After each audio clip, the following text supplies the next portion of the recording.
Okay, what's up? I'm back. Instead of me sitting here in the dark, I turned on this cool pink light I have that I picked up randomly. This light I have, it can go and do all these colors, which is really cool. It's connected to my Wi-Fi. Anyway, um, I wanted to talk about I I made the remark about my guides yanking me awake.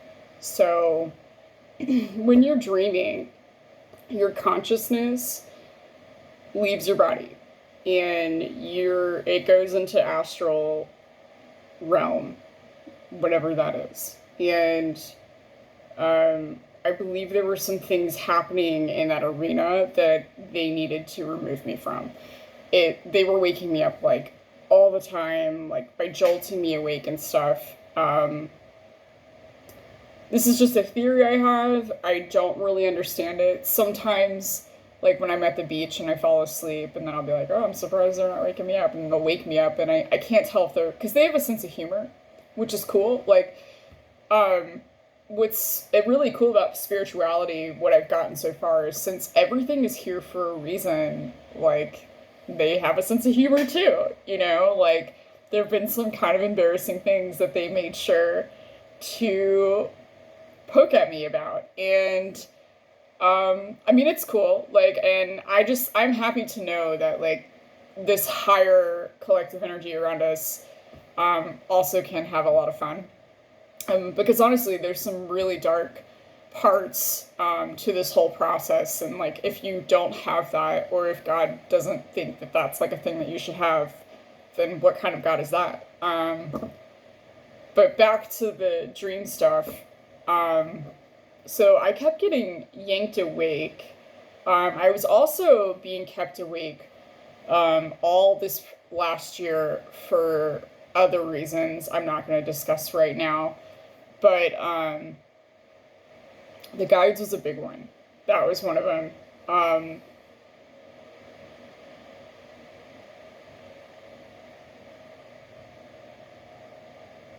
I'm just thinking if I should. So there's this like one story where I got jolted awake and then something like took its hand and like smashed my head back into the pillow.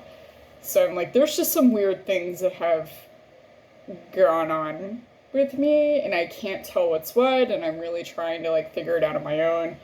Um, there's no real like handbook for this thing.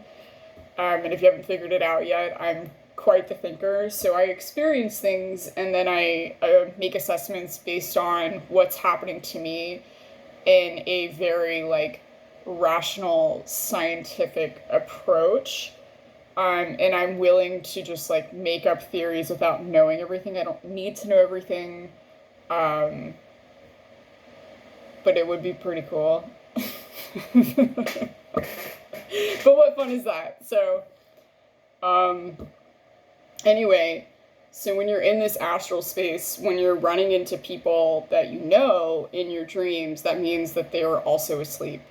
And you guys are linking up in that arena. Um, lately, I've been seeing my mom a lot. I don't know why. Um,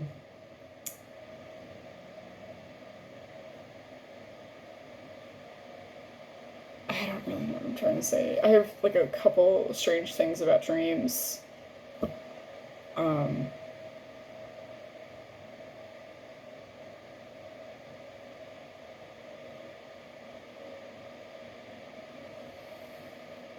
it's like which one to pick. Okay, so I think the most important one to talk about would probably be, so when I was a kid, I would have a reoccurring dream in October till I was about a mid-teen. Like I'd have this dream every year around October. And in the dream, the dream takes place in July. And I'm with a group of friends. The friends always change. And we go to a hotel and we get a room And the room, without fail, in every single dream, faces the pool. So if we're like on the 11th floor, you look out the window, you can see the pool. If we're on the 5th floor, same ordeal, right? The floor number is always different.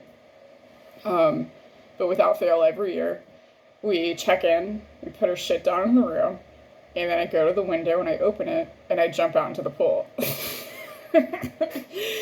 And then I get out of the pool and then I jump over the perimeter fence around the pool and then I take off to the forest.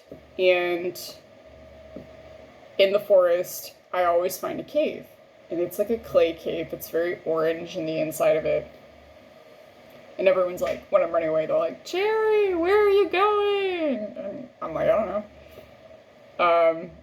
I go into the cave, and every year it's the same thing. The cave and I have a conversation without speaking. And this cave says to me, you know, it's gonna snow tomorrow. And I'm like, cave, whatever, it's July. And he's, or she, or it tells me, he's like, well, like, would it hurt to just, like, wait and see? And I'm like, you're right. I am gonna stay here, and I'm gonna see if you're right. For whatever reason, I think that you might be right. Because any other person would probably just leave and be like, no, this is dumb. And without fail, every single time, it snows. Every single goddamn time. And basically, I stay in this cave for, I call it my Rip Van Winkle dream, because sometimes I'm in there for 5 years, sometimes I'm in there for 10 years, sometimes I'm in there for, it doesn't matter. And then I like re-emerge into society, and people are like, we thought you were dead. Where have you been? And I try to explain to them what I experienced, and no one gets it. So it's kind of funny that this is all happening right now, because it feels similar in some ways. It's like kind of a lonely process, because you kind of got to do a lot of it on your own. I mean, everybody does. They have to all work on themselves internally. But you're never alone. Like, your guides are always there. They gave me a dog. Where is he? Sleeping. Okay, I'm signing off.